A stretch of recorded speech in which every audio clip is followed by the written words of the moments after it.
En el nombre del Padre, del Hijo y del Espíritu Santo. Amén. Bendito sea el Señor que nos concede hoy estar con Dante Urbina en el canal El Depósito de la Fe. Qué placer que siento cada vez que estoy con él, un hermano en la fe que desde hace muchos años viene defendiendo la fe, primero delante de los incrédulos en debates con ateos y más recientemente, hace ya algunos años, has adoptado la posición de decir, bueno, ahora vamos a tomar posición doctrinal, no solamente defenderla de los ateos, sino también contra los protestantes y ahora estás incursionando con los judíos, Dante, que te está volviendo loco, ¿qué está pasando acá? Sí, todavía abarcando todos los mercados, así, ¿no? Como un gran conglomerado. Pero bueno, estamos llamados a eso, ¿no? El apóstol Pedro nos dice en 1 Pedro 3:15, estén siempre preparados para dar razón a todo aquel o para responder a todo aquel que pida razón de la esperanza que hay en ustedes. Entonces viene un ateo y dice, tu esperanza cristiana es una tontería porque Dios no existe. Viene un judío y dice, tu esperanza cristiana es una tontería porque Jesús no es el Mesías, ni es Dios encarnado, ni murió por tus pecados, ni nada de eso, ¿no? Viene un musulmán y dice, tu esperanza es vana porque en realidad Jesús simplemente fue un profeta más, pero él lo que de verdad preparaba era el camino para Mahoma, que traía el verdadero anuncio de que Alá es Dios y Mahoma es su profeta y punto, ¿no? O luego los protestantes nos dicen, tu esperanza es vana en, no sé, la infalibilidad papal, o en confiar en los libros deuterocanónicos, o tu esperanza es vana en la intercesión de María y los santos, Los etcétera, etcétera. Entonces, sacramentos. tenemos que estar dispuestos a dar respuesta a todos, y no solo dispuestos, sino también preparados. Así es, Dante es un apologista todoterreno, eso está claro. Muy bien, y doy gracias a Dios por hermanos que hacen esa tarea. Bueno, Dante, hoy tenemos no una descentralización de tu debate, ya te dije el otro día que no pretendo volver sobre la respuesta y lo que me dijo y que yo te digo y que me respondiste y que ahora yo te respondo, o sea, el debate ya terminó. Lo que queremos hacer es profundizar sobre algo que me parece que nos va a venir muy bien a los católicos y es entender las diferencias entre el sistema de interpretación que tenemos los católicos y el sistema de interpretación que tienen los judíos. Y para eso hemos preparado algunas preguntitas que le voy a hacer a Dante, que él va a darnos una respuesta y algún que otro bocadito que yo voy a meter. Hoy ya le dije a Dante que estuve haciendo un video, de hecho lo hice hace un rato, pero lo hice ayer en relación a cuando ustedes van a ver este video, ¿sí? Acerca de Filón de Alejandría. ¿Por qué? Porque en el debate, es curioso, vos me corregirás, Dante, pero de las primeras palabras que dijo Jacob, por ciento, Dante ha debatido con un judío hace unos días atrás, tiene el video en su canal, una de las primeras palabras de Jacob dice, esto va a ser una conversación de sordos, te dijo. ¿Sí? Porque vos tenés un Mesías espiritual y yo tengo un Mesías literal, tiene que ser un político, un sucesor davídico que tiene que traer la paz a Israel, entiendas entre comillas, hacer que Israel sea el dominante del mundo, tiene que agarrar y bueno, marcó un montón de puntos. Ustedes del infierno entienden una cosa, nosotros entendemos otro, ustedes de salvación entienden una cosa, nosotros entendemos otra. O sea, es como que marcó la cancha diciendo esto se va a convertir en una serie de discusión donde no vamos a llegar a nada. ¿Por qué? Porque tus preconceptos interpretativos te llevan a pensar de una manera y mis preconceptos interpretativos me llevan a pensar o a interpretar las cosas de otra. Y una de las cosas que vos le dijiste, Dante, es que, pero Jacob, vos no sos el único judío que existe en el mundo. Y así, le dijiste un sí que abarcaba de lado a lado del monitor, de punta a punta del monitor, como un sí muy grande, diciendo, sí, Jacob, empezaste bien. No sos el único judío que existe en el mundo y hay un montón de judíos en el mundo que interpretan las escrituras de una forma un poco más o un poco menos parecido al cristianismo. Y en el video que yo hice hace un rato, que lo pueden ver en mi canal con un día de atraso, o sea, el día de ayer, para cuando ustedes vean este video, hablé sobre Filón de Alejandría. Filón de Alejandría fue uno de los primeros, si no el primero, o por lo menos el primero que se hizo famoso en hacer un sistema de interpretación del Antiguo Testamento basado en la alegoría a la par de literal. Es decir, parecido en ciertos aspectos a como lo hace la Iglesia Católica, lo que sucede es que, claro, Filón, a pesar de ser más o menos contemporáneo de Cristo, él no tenía ni la cristología, porque nunca se convirtió, ni la eclesiología, porque nunca creyó en la iglesia del nuevo pacto, y mariología menos que menos, porque para el primer siglo tampoco estaba tan desarrollada la mariología.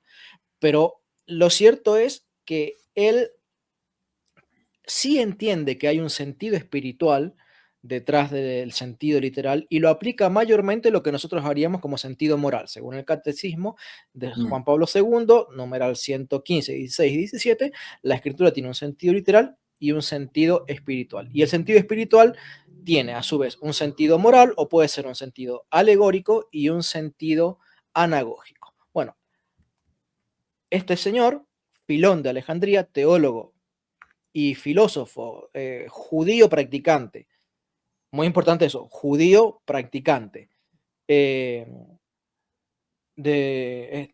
afirmaba y hacía y escribió comentarios enteros basados en el sentido moral de la escritura. Por ejemplo, el libro de Génesis él lo interpretaba como no solamente la historia de Israel, sino además la historia del alma de cualquier creyente.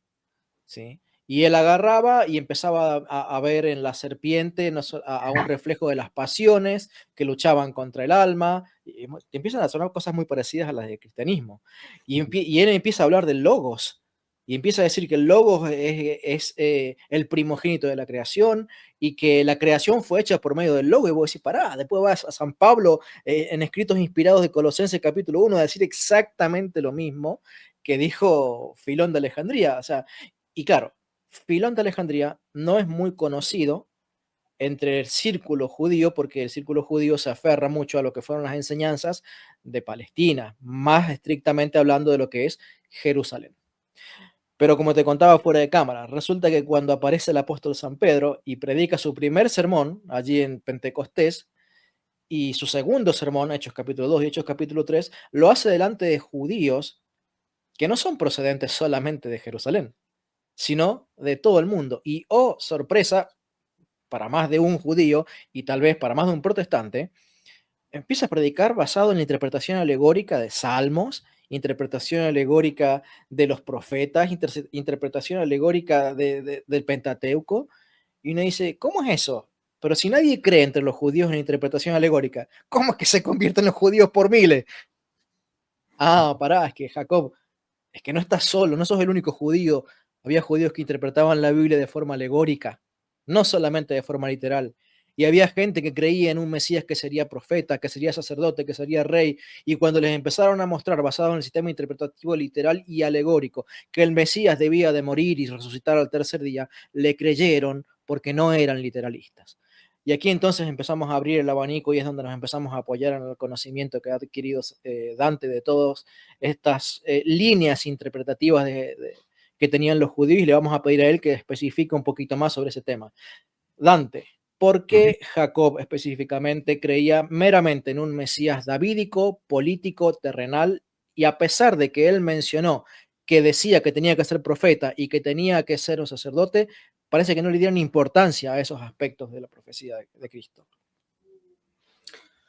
Sí, efectivamente parece que hay una hipertrofia de la llamada dimensión davídica del Mesías, pero no solo una hipertrofia, sino un reduccionismo terrenal o terrenalista, podría decir, de la figura davídica.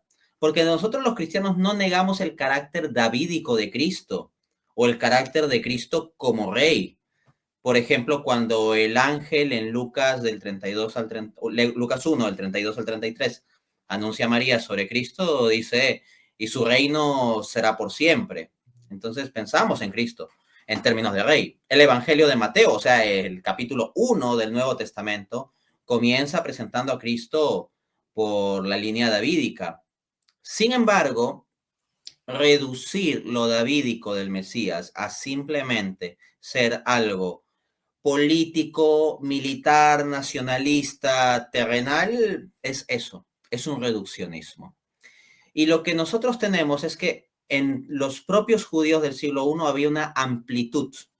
De hecho, algo que me llama mucho la atención, quienes conozcan los videos de este judío Jacob, cuando él se ponía a atacar al cristianismo, desde hace 2 años tiene muchos videos atacando al cristianismo, pues él dice cosas como el judaísmo, el cristianismo. Pero algo que a mí me pareció muy revelador en el debate es que él admitió que yo tenía razón en decir el judaísmo de Jacob.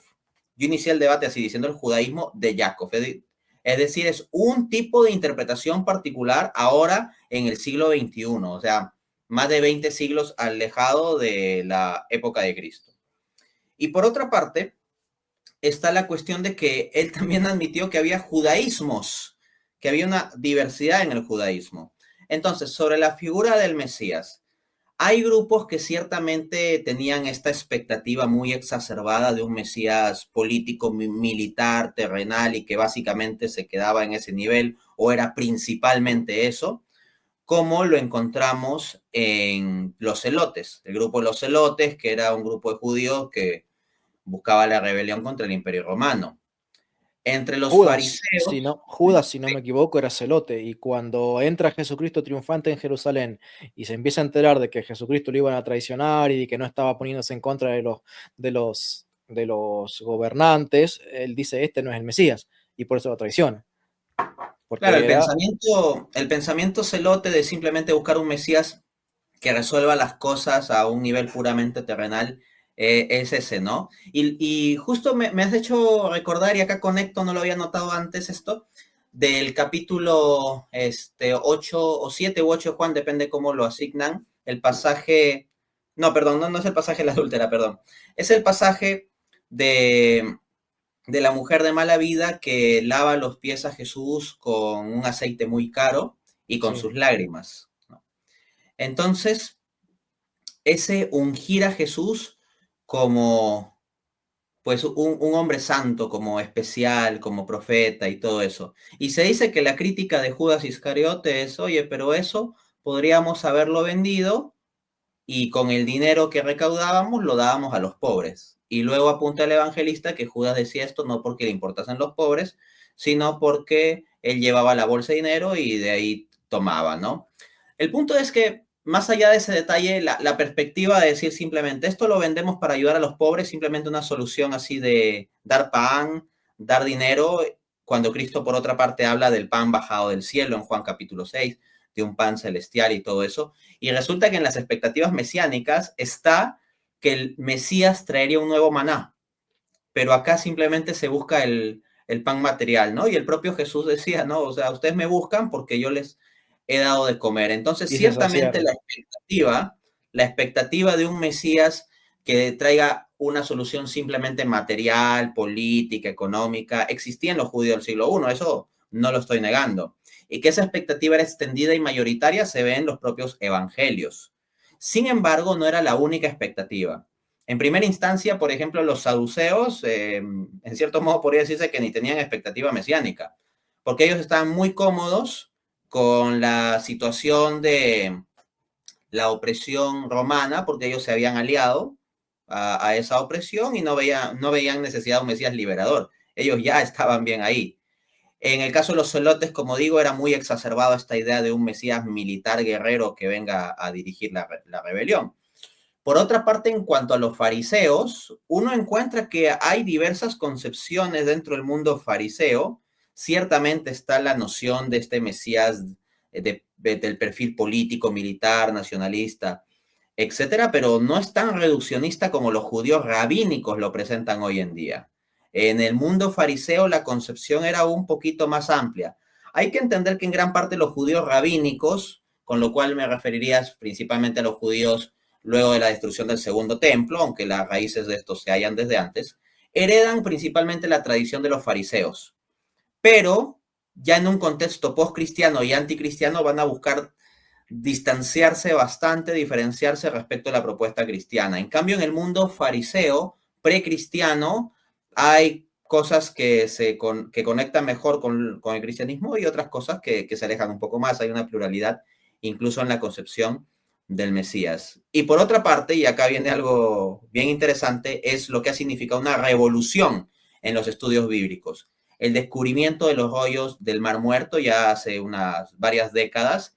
Sin embargo, son unos descubrimientos que siguen siendo actuales en la medida en que todavía se van estudiando nuevos manuscritos que se van descifrando y que se van publicando. Es un proceso que no es rápido, no es que descubrieron y al día siguiente ya estaba publicado todo, ¿no? Lo que Pregunto, se ha Dante, encontrado, dale, eso dale. te iba a decir, los manuscritos del Mar Muerto demuestran que había una pluralidad de visiones y que la visión de un Mesías militar, político, como es la que quieren hoy en Israel, era demuestran que era la única visión o muestran, por el contrario, de que había un sentido más amplio de expectativas dentro del judaísmo? Pues te cito a nada más y nada menos que el curador de los rollos del Mar Muerto. O sea, se trata de un académico judío que trabaja directamente con esos rollos a nivel físico del cuidado de el descifrarlos y clasificar y todo eso, ¿no? Y distinguir los textos. Se trata de Adolfo Goldman, que dice lo siguiente, cito, ahora quiero complicarles la vida. Y ahí él dirige esa pregunta, parece más a los judíos, dice, o sea, a sus propios correligionarios, ¿no? Ahora quiero complicarles la vida preguntando la siguiente pregunta. ¿Acaso esta noción sobre el Mesías tenía alguna otra alternativa? Cuando dice esta noción, se refiere a la que tú acabas de proponer, un Mesías davídico en el sentido reduccionista, de militar, político, nacionalista, etc. ¿Tenía una alternativa? En otras palabras, ¿existió en el judaísmo antiguo una idea diferente sobre el Mesías a la que ya estuvimos hablando, que es la del Mesías davídico? La respuesta, probablemente sorprendente para ustedes, es que sí, existía una idea alternativa sobre el Mesías, ya que frente al ideal de un Mesías davídico se puede identificar en la literatura judía antigua una noción diferente, alternativa sobre el Mesías, según la cual el Salvador escatológico tenía un carácter sacerdotal y no davídico. Esto es así al punto que, analizando los rollos de Qumran, hay académicos que plantean que habría en la comunidad Qumran la concepción de dos Mesías e incluso hasta tres Mesías. Se distingue como el Mesías rey, Mesías real, más de este perfil llamado davídico, un Mesías sacerdotal que vendría de la línea de Aarón, y también hay quienes distinguen un Mesías profeta, un Mesías maestro. Dentro de los rollos de Qumran está también la noción del Mesías sufriente, con conexiones con Isaías 53. O sea, cuando los judíos hoy en día nos tratan a los cristianos de manipuladores o distorsionadores porque supuestamente estamos distorsionando el texto de Isaías 53 para conectarlo con un Mesías sufriente, resulta que en la comunidad de Qumran, judíos de antes de Cristo, ya había esa conexión. Es más, en la comunidad de Qumran también hay conexiones con un Mesías de orden celestial. O sea, no es simplemente un ser humano que tiene un rol sacerdotal o de profeta o de rey, sino que hay textos que hablan de la figura redentora o mesiánica con unas conexiones que llevan a pensar ya no meramente en un plano humano, sino celestial. Para cerrar mi respuesta sobre este punto, he de decir que acá no estamos negando la dimensión davídica del Mesías. Lo que estamos rechazando es el reduccionismo postcristiano, anticristiano, rabínico o de ahora del siglo XXI de ciertos apologetas judíos sobre la dimensión davídica. Pero la dimensión davídica de un Mesías triunfante, triunfante incluso en un contexto de guerra y todo eso, lo tenemos los cristianos, solo que desde un punto de vista, como tú bien has explicado, más espiritual, o sea, desde una interpretación más espiritual. Y les leo este pasaje del cristianismo. Apocalipsis 19, del 13 al 16, cito. Estaba vestido, se refiere a Cristo, que es el Mesías, ¿no? En su segunda venida. Estaba vestido de una ropa teñida en sangre, y su nombre es el Verbo de Dios. Y los ejércitos celestiales, vestidos de lino finísimo, blanco y limpio, le seguían en caballos blancos. De su boca sale una espada aguda para herir con ella a las naciones. Y a él las regirá con vara de hierro, y él pisa el lagar del vino del furor y de la ira de Dios Todopoderoso. Y en su vestidura y en su muslo tiene escrito este nombre: Rey de Reyes y Señor de Señores. Entonces, no tenemos conflicto con los textos que hablan más en un estilo de ese tipo en el Antiguo Testamento, porque vemos su cumplimiento en el Nuevo Testamento, sobre todo, en cierto modo, ya en la primera venida, pero de forma más manifiesta y clara y con la paz mundial y la resolución de las cosas y la reconstrucción y todo eso, pero desde una perspectiva espiritual, lo vemos en la segunda venida. Vos sabés, Dante, cuando yo era protestante, estudiaba este tema del siervo sufriente y leía, y lo había leído en varios libros, que en la interpretación de los judíos Ahora uno se pregunta, bueno, ¿de cuál de todos, no? Pero así lo decían, generalizaban, ¿no? Ellos, estos libros. En la interpretación de los judíos, ellos sabían que había un siervo sufriente, ¿sí? Y sabían que habría un rey glorioso, pero decían lo siguiente: si cuando venga el Mesías Israel es digno, vendrá como rey glorioso. Y si cuando venga el Mesías Israel no está comportándose dignamente, vendrá como siervo sufriente. ¿Sí? Y de alguna forma ellos interpretaban o intentaban armonizar estas dos facetas del glorioso y el sufriente. Claro, los cristianos hoy sabemos que es el sufriente primero y el glorioso después, pero a los judíos les pasa algo que yo viví, no sé vos, antes creo que vos nunca fuiste protestante, ¿no? No, bueno, No, no. qué bueno. Dios te bendijo con esa gracia.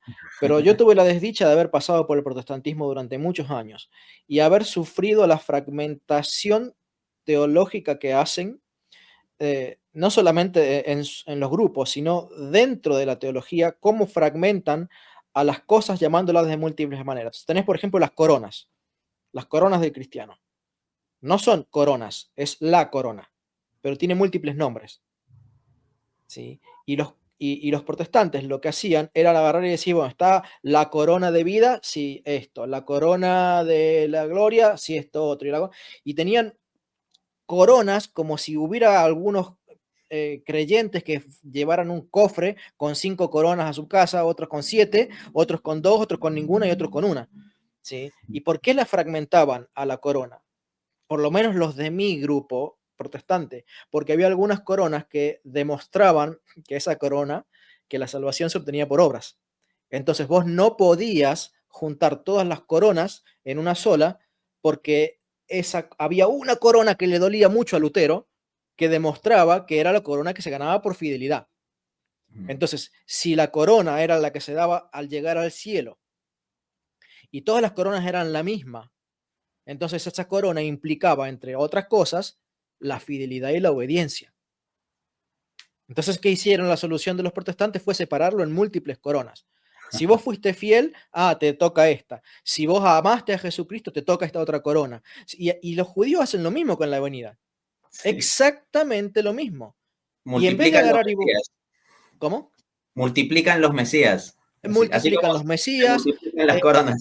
lo condicionan para que sea de una forma, para que sea de la otra, en vez de entender que son nombres del mismo Mesías, virtudes del mismo Mesías, roles del mismo Mesías, funciones del mismo, profecías del mismo Mesías. No, tenés un Mesías a la carta, o sea, es como que entras a la heladería y elegís el que más te gusta, el sabor del Mesías que más te gusta. Y eso no es así. Y este es el problema que tienen de interpretación los judíos, que puedes tener el Mesías a tu gusto, ilusionarte con un Mesías espiritual o con un Mesías sacerdotal o con un Mesías político y Jacob fue soldado, participó, o sea, yo he visto fotos de él, está con todas las pistolas y las armas automáticas y los cargadores acá en el pecho, o sea, un tipo que le gusta la guerra.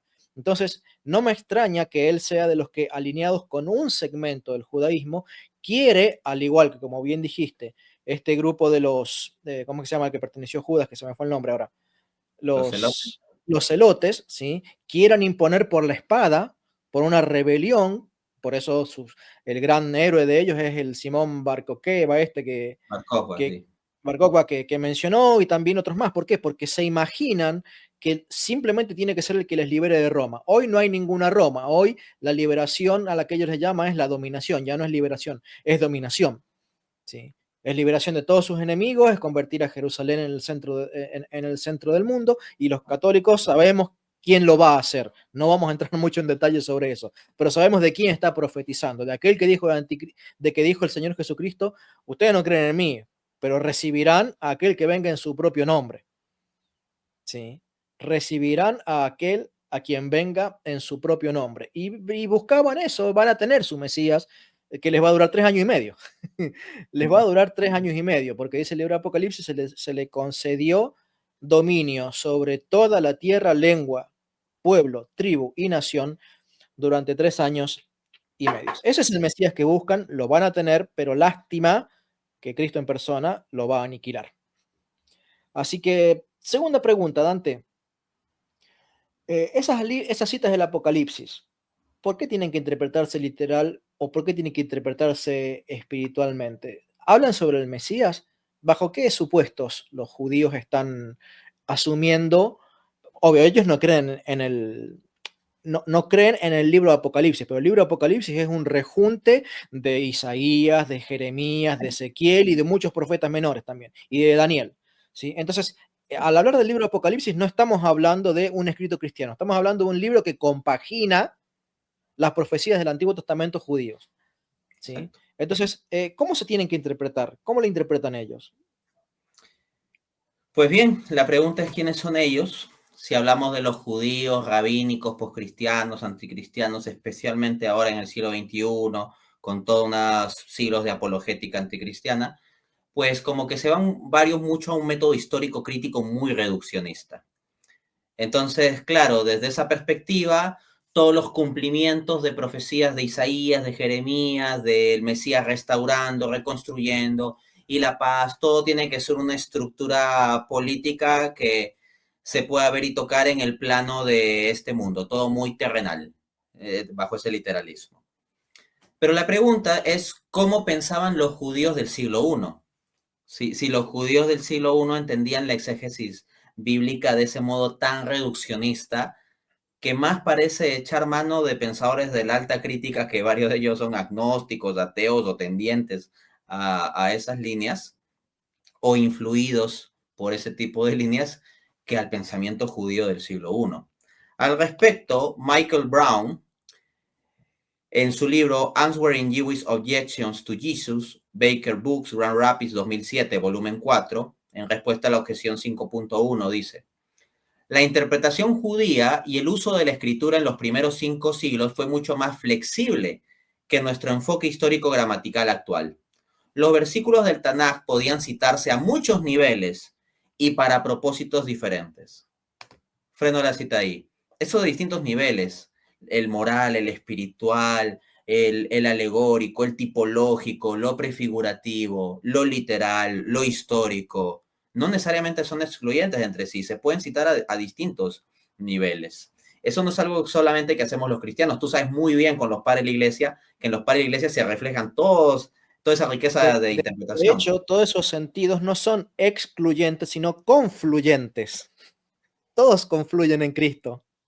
Ah, bien dicho, ¿no? Porque uno esperaría, no son excluyentes, sino complementarios, pero me gusta más la palabra que has usado, no simplemente complementarios como un paralelo, confluyentes. Genial. Sigo con la cita de Brown. El uso de la Biblia hebrea en el Nuevo Testamento está completamente en línea con los métodos interpretativos judíos de la época, con esta salvedad. En muchas formas el uso del Tanaj, el Tanaj sería como la Biblia hebrea, o sea, el Antiguo Testamento que ellos tienen, por decirlo así, ¿no? O lo que nosotros llamamos Antiguo Testamento que ellos tienen. En muchas formas el uso del Tanaj en el Nuevo Testamento es más estricto, contextualizado y sobrio que su uso en los escritos rabínicos. Me explico. Cuando uno debate con judíos y te mete en controversias sobre cómo el Nuevo Testamento cita el Antiguo Testamento, te van a aplicar, y Jacob hace mucho eso, un método histórico crítico muy reduccionista, casi como que uno estuviese escuchando a Antonio Piñero o Bar Ehrman, o académicos escépticos, así. Un método histórico crítico muy reduccionista sobre el pasaje del Antiguo Testamento, y te dicen, esto no lo está citando bien porque no es exactamente todo este detalle histórico literalista, así te lo ponen. Entonces, que los autores del Nuevo Testamento están manipulando el Antiguo Testamento. Pero lo que te dice Brown es que la forma en que los autores del Nuevo Testamento usaban el Antiguo Testamento para cita, para referencia, para tipología, para paralelos, no era muy divergente de las formas en que los judíos hacían interpretación en el siglo I. Es más, apunta que incluso era más sobrio. Y les voy a dar ejemplos de esto. Miren, voy a leer el Midrash Bereshit Rabat. Hablando sobre el Génesis, interpreta el versículo 1 del Génesis del modo siguiente. El Midrash Bereshit Rabat 1.4 dice, al principio Dios creó, Génesis 1.1. 6 cosas precedieron la creación del mundo: la Torá y el trono de la gloria, los patriarcas, Israel, el templo y el nombre del Mesías. Esas 6 cosas. Entonces, el texto que te está diciendo simplemente, Dios creó. Y la interpretación judía que se ve reflejada incluso ya en la tradición rabínica posterior, porque no pueden dejar de reflejar eso de todos modos, lo conecta con el Mesías. He visto judíos como Jacob diciendo estos cristianos ven al Mesías por todas partes, los escritos judíos arbitrariamente, pero en la propia tradición judía, hasta en el versículo 1 de Génesis, como sea, veían al Mesías, ¿no? Ahora, te voy a dar otro ejemplo que muestra el doble estándar y ahí te doy pase ¿No habrá para estado que entiendas. Filón compartiendo ahí la Midrash ahí para escribirla? Si es Midrash Bereshit Rabat 1.4. Creo que te pasé esa cita Sí, sí, sí. al WhatsApp más temprano. Pero te traigo otro ejemplo. Oseas 2.23. En Oseas 2.23 dice, y tendré compasión de aquella que no había recibido compasión, y a los que no eran mi pueblo diré, ustedes son mi pueblo. Entonces, normalmente la réplica que he escuchado de los judíos es que resulta que San Pablo cita ese texto en Romanos 9 para aplicarlo a los gentiles. Entonces saltan los judíos, lo he escuchado a Jacob también con esa queja, también al rabino Tobias Singer, que es un apologeta judío muy conocido en habla inglesa, diciendo que Pablo está distorsionando totalmente el texto, que, o sea, es una deshonestidad aplicar ese texto a los gentiles, que se refiere a tal situación histórica del pueblo de Israel, en que había división, y que no puedes aplicarlo a los gentiles. Pero resulta que la propia fuente judía, Pesachim 87b, dice lo siguiente. El rabino Yohanan dijo que esta idea puede derivarse de aquí. Y tendré compasión de aquella que no había recibido compasión. Y a los que no eran mi pueblo diré, ustedes son mi pueblo. Oseas 2.23. Y luego comenta, incluso aquellos que inicialmente no eran mi pueblo, es decir, los gentiles, se convertirán y pasarán a formar parte de la nación judía. Entonces culpan a Pablo de ser un manipulador de las escrituras porque aplica Oseas 2.23 en el capítulo 9 de Romanos a los gentiles, pero en la propia tradición judía encontramos eso. En consecuencia, lo que hay que decir es que las aplicaciones cristianas están dentro del marco de lo que ya se hacía en la tradición judía. Vos sabés que me doy cuenta de que esto es un juego de atar cabos, ¿viste? Porque no hay un solo profeta que haya profetizado todo lo del Mesías. Hay algunos que profetizaron más, otros menos. Otros fueron más eclesiológicos en sus profecías, otros profetizaron más acerca de, bueno, la Y cita casi que acabas nunca, de... y casi nunca se usa la palabra Mesías, por cierto, también. Ah, ok. Bueno, el punto es que todos aportaron un poquito. Todos los profetas aportaron un poquito, algunos sabiéndolo porque sabían que estaban profetizando y otros sin saberlo, Dios estaba usando el sentido literal que estaba inspirando para ocultar, como en el caso de, por ejemplo, Jonás, ¿sí? La muerte y la resurrección de un profeta Galileo. Atención con eso, porque viste, de Galilea puede venir algo de bueno, le decían a Cristo. Bueno, ahí tenés un profeta Galileo que tipológicamente muere y resucita para después ir a predicarle a los gentiles. Sí, o sea, hay toda una tipología detrás del libro de Jonás. Pero todos aportaron su granito de arena para armar la cristología que luego los apóstoles predicarían. Y entre los judíos yo te escucho a vos citar y digo, está bien, quizás el teólogo judío tal no comprendió la totalidad.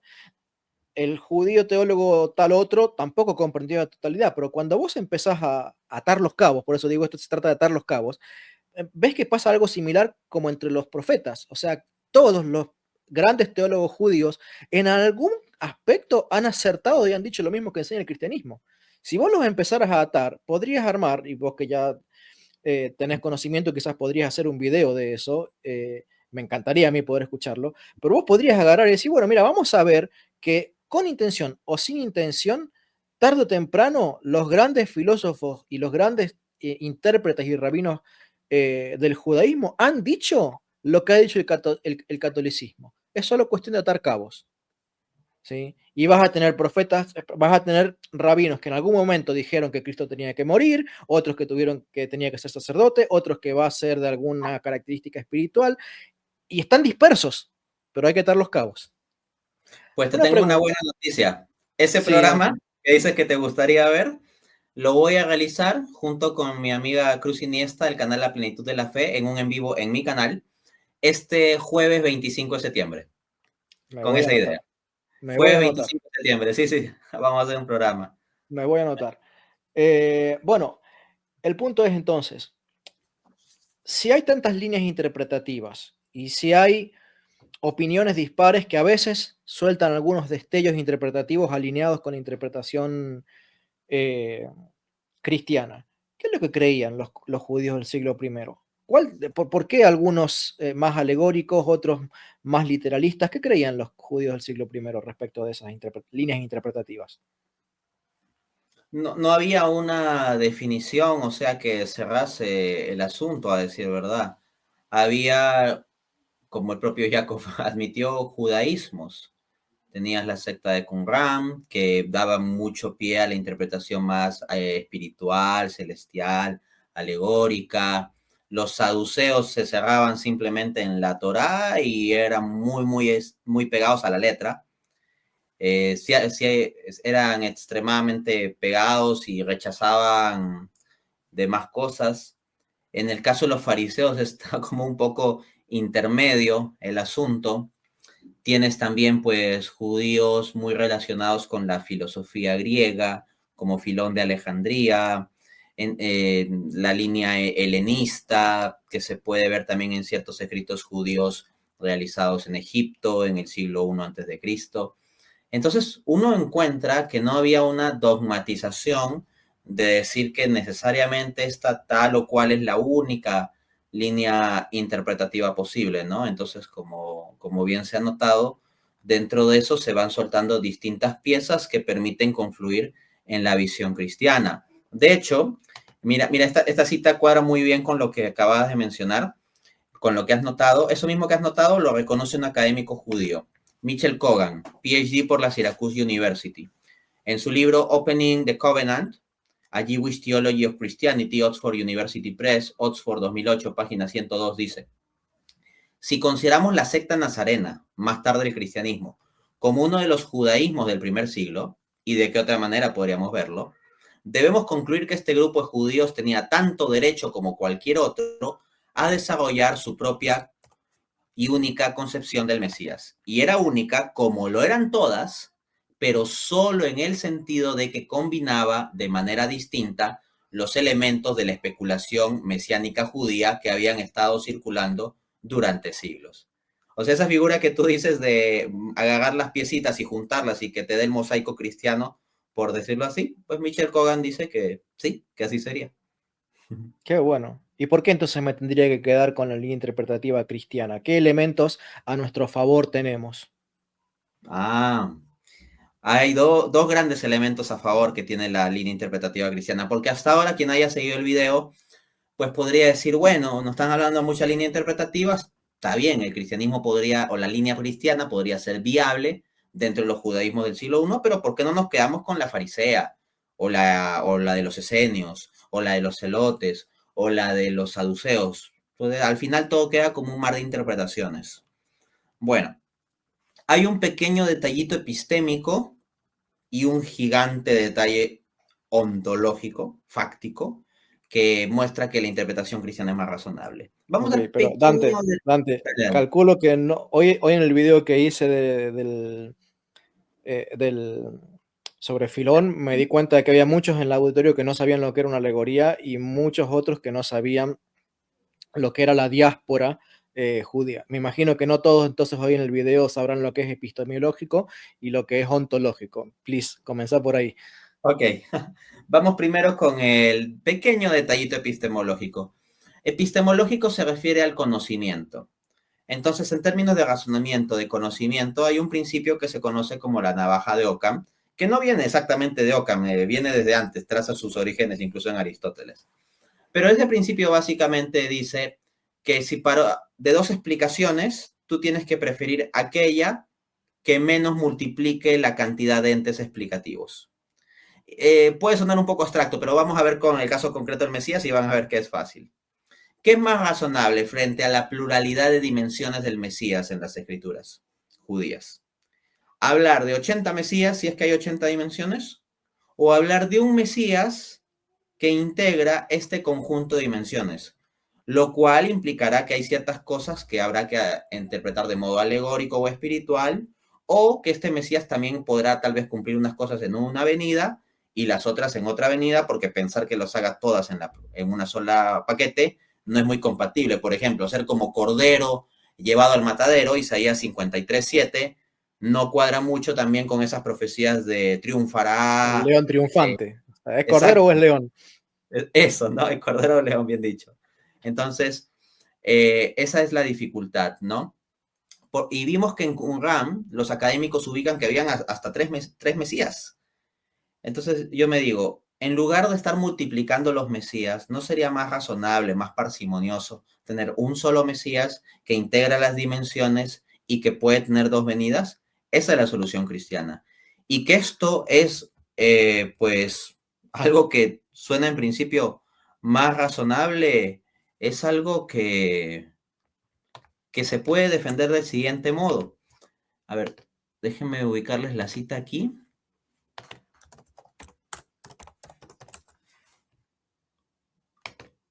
Ah, acá está, ya. Del mismo académico, Mitchell Kogan, ya, el mismo académico judío, pero vamos a leer del libro citado las páginas 65 a 66. Dice, tanto el judaísmo como el cristianismo han intentado lidiar con los textos mesiánicos, aparentemente contradictorios en la Biblia. Aquellos que hablan de un redentor sufriente y posiblemente falleciente, y aquellos que presentan a un rey exaltado y glorificado. El cristianismo resuelve el problema dividiendo la venida del Mesías en dos venidas, la primera en humildad, la segunda en gloria. El mismo que entra en Jerusalén en un humilde asno retornará con las nubes del cielo en el futuro. Así fue que una de las sectas judías del primer siglo, está hablando así del cristianismo, Sí, sí. trató con esas paradojas mesiánicas.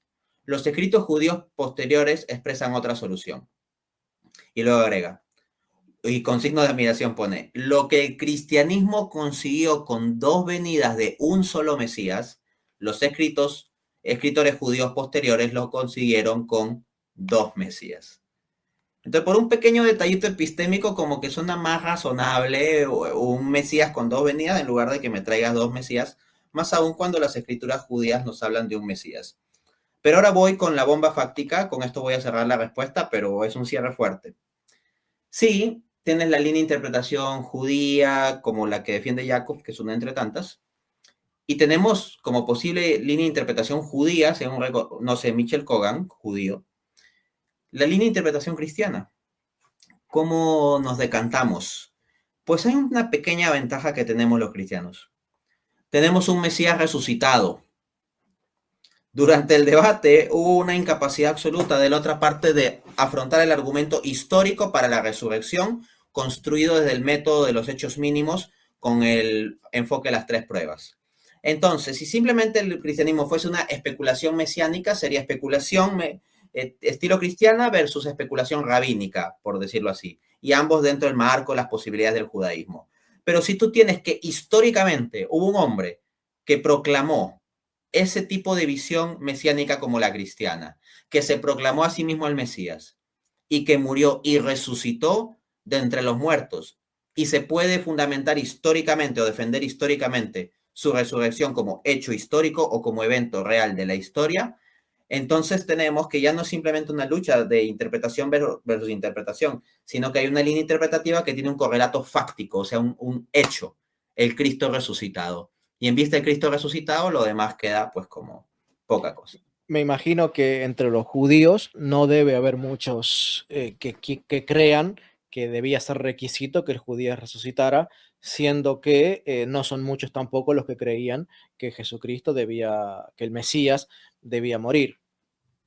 ¿Cómo No interpretan? es, no es muy extendida la idea de la resurrección del Mesías, pero tampoco está ausente. En primer lugar, en Isaías 53, del 8 al 9, se ve que el Mesías muere. Dice, cortado de la tierra de los vivientes. Dice, su muerte, con los ricos fue en su muerte. Pero luego, si leemos los versículos que siguen, Isaías 53, del 10 al 12, dice, Sí, le da la vivirá vida. largos días, verá el fruto, porque derramó su vida hasta la muerte. Y el académico judío John Levenson reconoce que implícitamente acá podría estar habiendo una referencia a la resurrección. Y más claramente así lo apunta el académico judío David Flusser. Entonces, interpretar ese texto en términos de que podría haber una resurrección del Mesías, de ese Mesías que muere, es algo que admiten hasta académicos judíos. Por otra Yo, parte, en la propia tradición judía, en la enciclopedia judía, se refiere dos Mesías, el Mesías Ben Yosef y el Mesías Ben David. El Mesías Ben Yosef es un guerrero sufriente que cae en el campo de batalla, muere. Y luego viene el Mesías Ben David glorioso y lo resucita. Entonces, ¿qué es más razonable? La visión cristiana, que inclusive tiene el correlato fáctico del hombre que históricamente resucitó, que se proclamó el Mesías y que fue conocido como Ben Yosef, como hijo de José, según se creía, y como Ben David, según la gente lo proclamaba, hijo de David. El propio Jesús, no por coincidencia, sino por providencia, fue conocido como Ben Yosef, como Ben David, y él mismo fue el Mesías que murió y resucitó de entre los muertos. En consecuencia, acá lo que tenemos es que ya en los propios escritos judíos hay referencias a la resurrección, si bien no es lo más extendido y Jesús cumplió eso. yo creo que, ya que, como vos decís, Jacob no fue capaz, o por lo menos no quiso meterse en ese terreno, yo creo que es echar un poco de sal en la herida y hacer un poco de video sobre eso, donde específicamente profundicemos en las evidencias de la resurrección y en las profecías de la resurrección, porque hay salmos, tenemos resurrecciones prefiguradas, o sea, creo que podríamos armar algo bueno, sí, justamente, si no fue tan habilidoso este judío en tratar de poder refutar ese elemento y sabiendo que hay judíos que lo reconocen como que debería haber alguna forma de resurrección, sea que se resucitara a sí mismo o que lo resucitara a otro, decir, bueno, está bien, ¿por qué no entendemos entonces que es completamente plausible la posibilidad del cristianismo, que no estamos delirando inventándonos una alternativa para zafar, sino que lo estamos tomando a partir de las mismas escrituras judías? Eh, Dante, Uh -huh. en la visión cristiana, ¿sí? ¿Qué podríamos hablar acerca del cumplimiento del conjunto de las profecías, tanto en la primera como en la segunda venida? ¿Y qué es lo que dicen ellos para excusarse? Porque son cerca de 300 o más las profecías que Cristo ha cumplido, algunas literalmente y otras alegóricamente. Yo no sé si me habrás escuchado en un video que hice algún tiempo atrás, comenté que durante mi propio proceso de conversión me tomé el trabajo de contabilizar una por una todas las profecías de los 4 evangelios y clasificarlas en literales y alegóricas. Y más o menos es 50-50, más o menos, Uh ¿sí? -huh. Wow. 50% literales, o sea, Trabajo. no creo que, que ese 50%, 40%, 60% de las alegóricas pueda ser minimizado, puesto que si son 300, el otro 50% siguen siendo un montón. Sí. Siguen siendo un montón. Entonces, aun cuando el judío no quiera creer en el esquema de interpretación alegórica, creo que hay suficiente material como para decir, hay cientos de profecías, al menos cientos de profecías, en el sentido literal de la escritura, que te deberían dar a entender que hay un cumplimiento en Cristo. ¿Qué es lo que pasa? ¿Y por qué no entienden el conjunto? Bueno, es que no solo está el asunto intelectual, ¿no? De la capacidad cognitiva para comprender, sino está el asunto de la voluntad de querer comprender. Y eso implica una disposición espiritual. Va a ser un poco elegante lo que voy a decir, pero creo que tengo que decirlo. Cuando uno lee en la Biblia, por ejemplo en Mateo capítulo 12, que Jesús hacía milagros en la cara misma de los fariseos y estos aún así lo rechazaban, diciendo que había hecho los milagros por obra de demonios, o sea, Jesús obrando ahí por el Espíritu Santo y se hacen por obra de demonios, uno podría decir, oye, pero ¿cómo es posible que sean tan duros si tienen la evidencia ante su cara? O estos serán cuentos inventados por los cristianos, de que los ponen como tan duros y entonces cristianos antisemitas escribieron los evangelios y los adulteraron para ponerlos así recontra endurecidos. Pero a mí me ha sorprendido mucho el caso del propio Jacob, porque yo hice un video en donde yo decía, ¿qué pasa si si Jacob en lugar de vivir en el siglo XXI, viviera en el siglo I?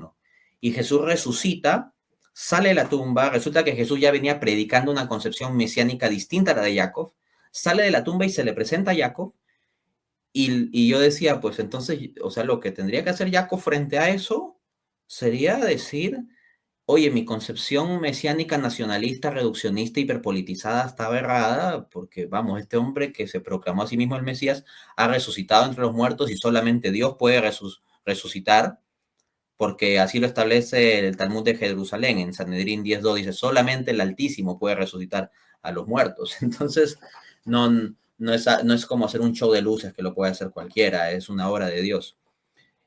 Y entonces yo planteé ese escenario y Jacob hizo un video respondiendo, por ejemplo, esa parte.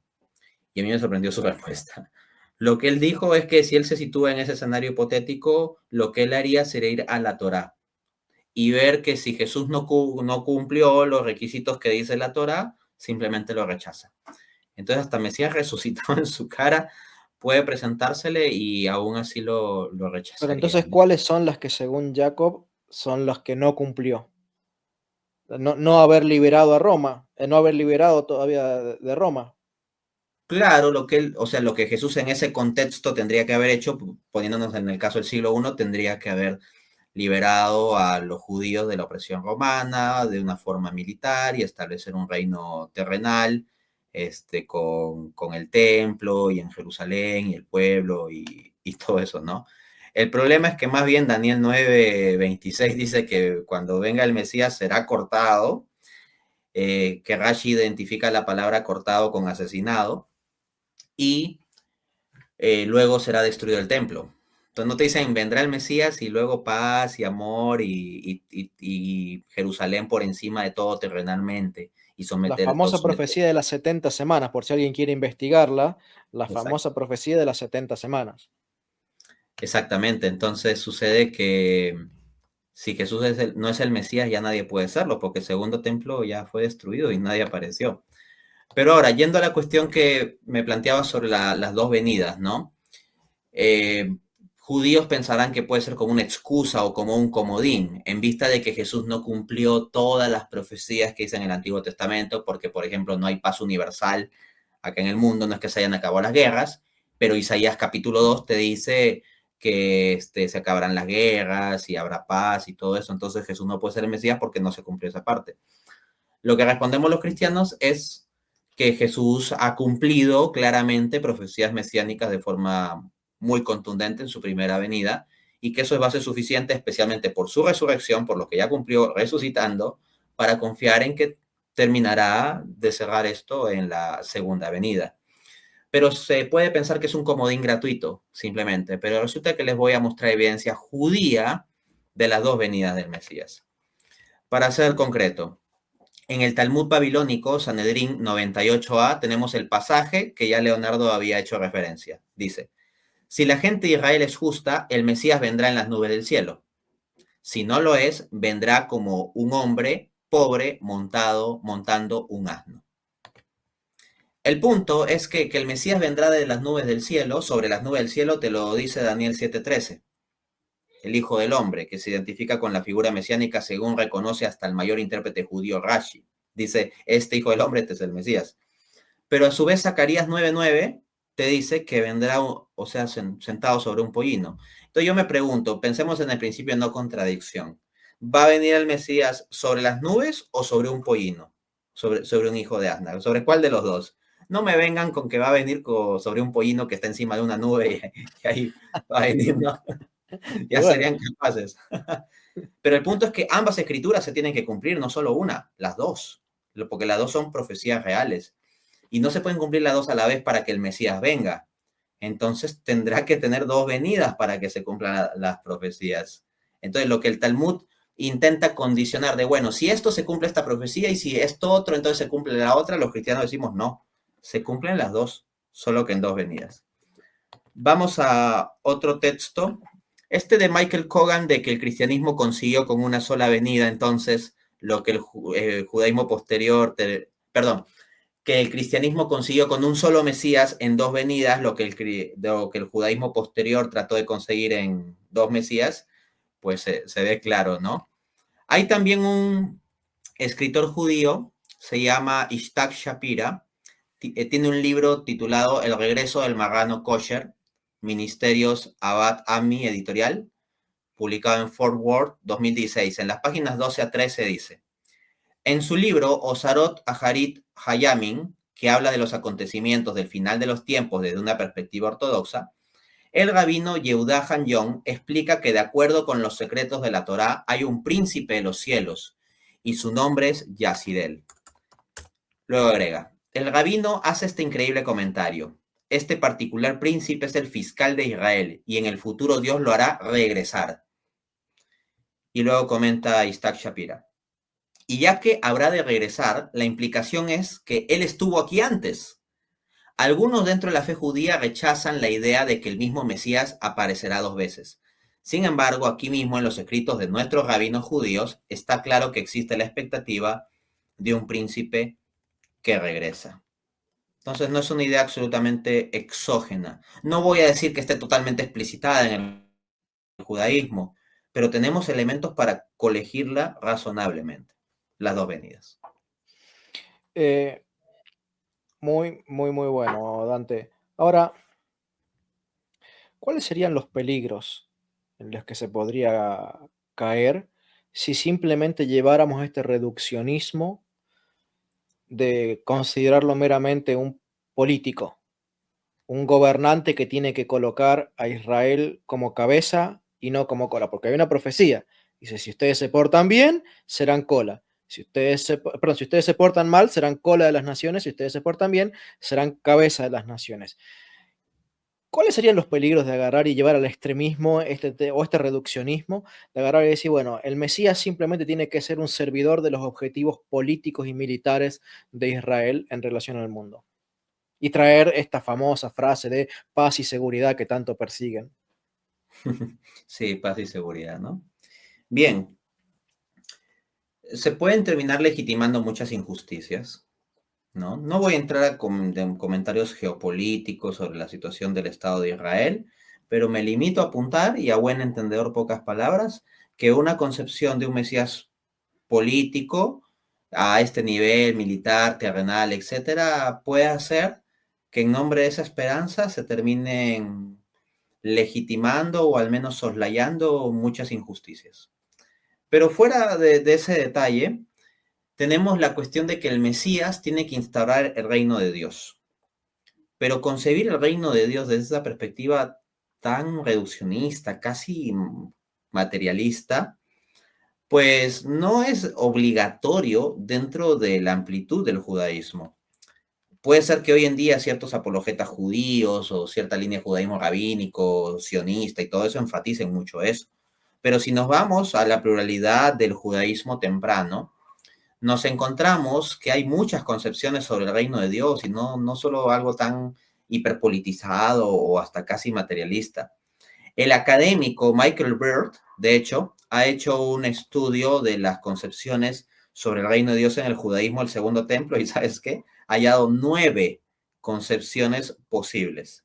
Y a la novena de ellas le llama la espiritual, en su artículo Jewish Views About the Kingdom of God, publicado en la página patios.com. Dice Michael Bird.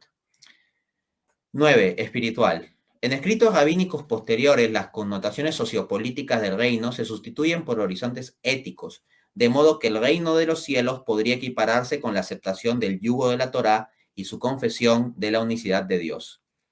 Midrash Ver 2.2, Baraita Ver 2.2, 13b, Pirkei Avot 13.7. Entonces, dentro de esto, encuentro yo la fuente judía Mishnah Berachot 2.2, donde dice lo siguiente. ¿Por qué en la mitzvah de la recitación del Shema, la porción del Shema precedió a la de Beaya in Shamoa? Esto es para que uno primero acepte el yugo del reino de los cielos, la conciencia de Dios y la unidad de Dios, y solo entonces acepte el yugo de los preceptos.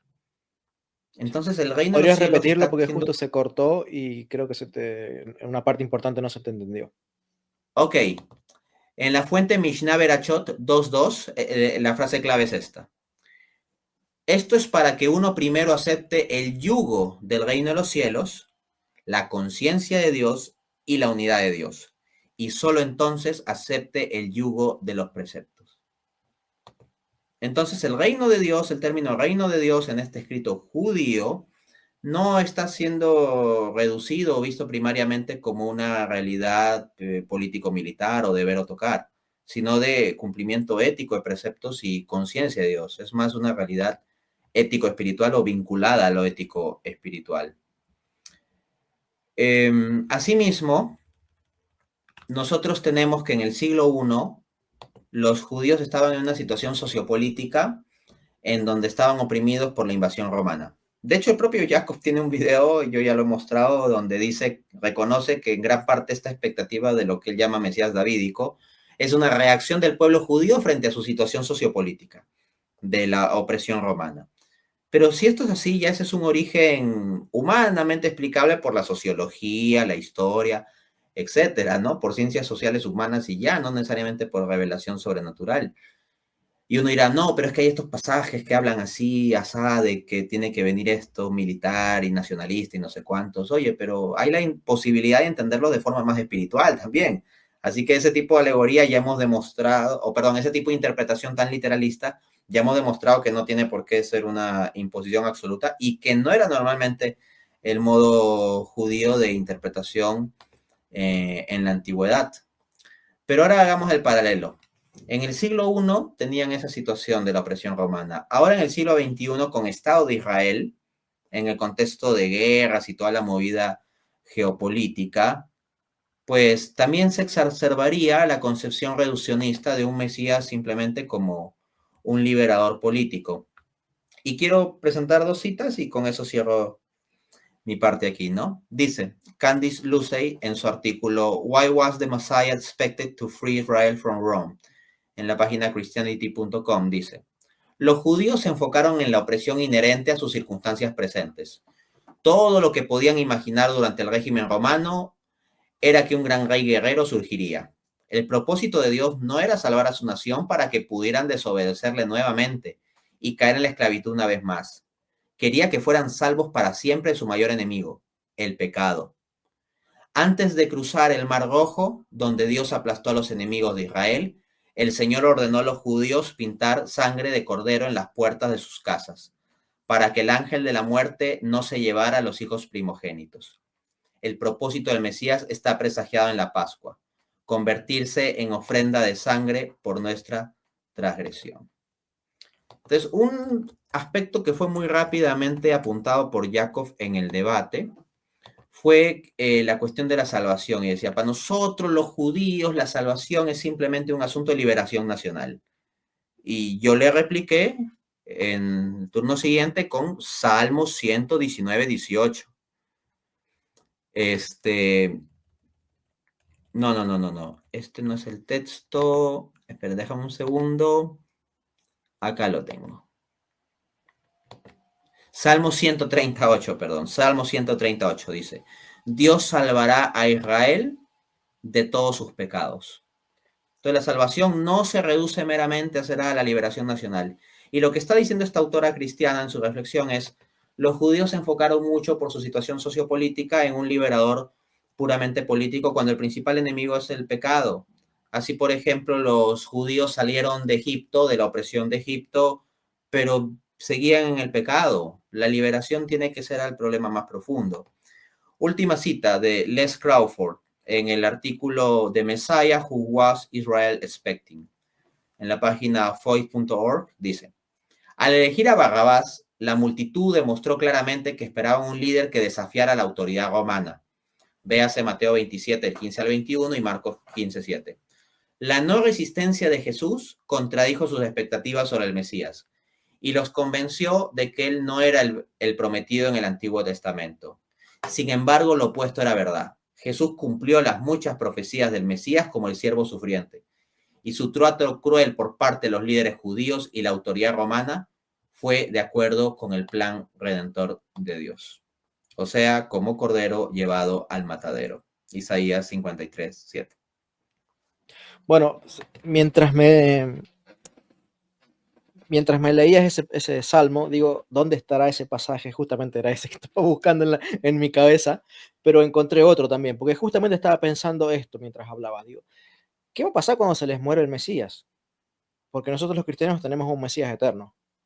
Entonces, lo que prometa y lo que comience Cristo, lo va a terminar y lo va a hacer perdurar para siempre. Y hay muchas promesas. Daniel habla de, y su reino no tendrá fin. ¿Sí? ¿Cómo puede ser que el reino de un Mesías no tenga fin si el Mesías tiene fin? Y es un mero humano que hoy está, y más dictatorialmente o más pacíficamente, económica o política o sociológicamente, como fuera, lograr temporalmente establecer su orden de gobierno. ¿Qué pasa cuando se muera?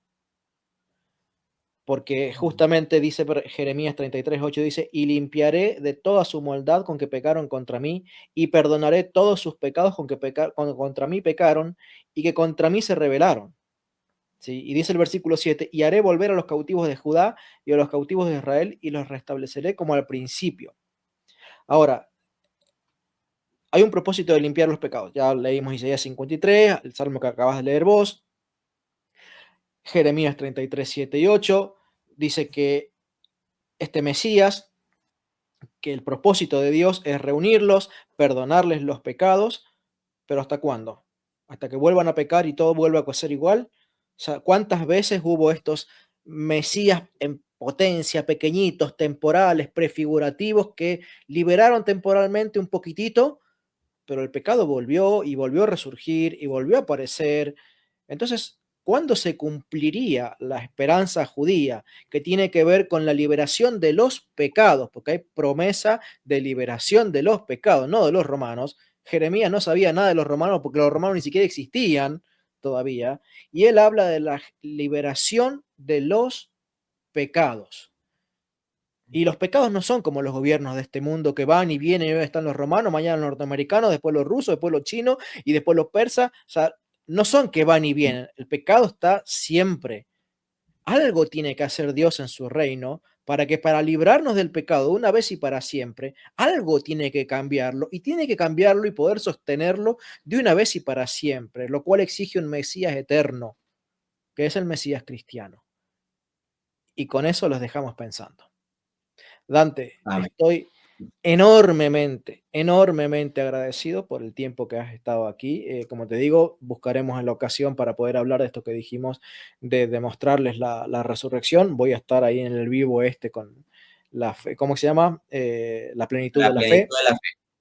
Uh-huh. para ver ese tema de cómo es que atamos los cabos de la cosmología de las profecías de boca de los mismos judíos. Sí, Y bueno, así. mucho por aprender, como le digo, más como católicos que con el fin de refutar a algún judío, pero ojalá y oremos, algún judío quizás abra un poquito los ojos después de estas charlas y después de las charlas que has tenido vos en otros canales, porque también por ellos vino Cristo a morir por este mundo. Fue entregado primero para ellos, y por la dureza de su corazón y porque ellos no quisieron recibir al Mesías que les fue entrado, Dios abrió la misericordia e injertó a los judíos en el olivo. Pero está prometido, y los cristianos no somos antijudíos, está prometido: Israel regresará a Dios, en muchos casos huyendo del hombre de pecado, de aquel que traerá paz y seguridad temporal, que perseguirá a los judíos que descubran la verdadera interpretación de la Escritura. Y esos verdaderos judíos volverán a los pies de Dios haciéndose cristianos católicos, no de otra manera. Dante, el Señor te bendiga muchísimo y bendiga nuestros apostolados y nos cuide mucho. Hermanos queridísimos, a Dios Padre, Hijo y Espíritu Santo sea la gloria. Viva nuestra Santísima Madre, la Virgen María. Viva la Santa Iglesia Católica. Amén. Amén.